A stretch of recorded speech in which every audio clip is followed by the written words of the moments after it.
सर्वाय रुद्राय वरदाय च पशूनां पतये नित्यम् उग्राय च कपर्दिने महादेवाय भीमाय त्र्यम्बकाय शिवाय च ईशानाय मखघ्नाय नमस्ते मखघातिने कुमारगुरुवे नित्यम् नीलग्रीवाय वेधसे पिनाकिने हविष्याय सत्याय विभवे सदा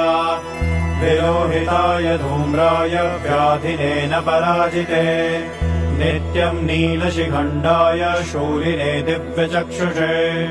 अन्त्रे गोप्त्रे त्रिनेत्राय व्याधाय च सुरेतसे अचिन्त्यायाम्बिका भर्त्रे सर्वदेवस्तुताय च वृषभध्वजाय मुण्डाय च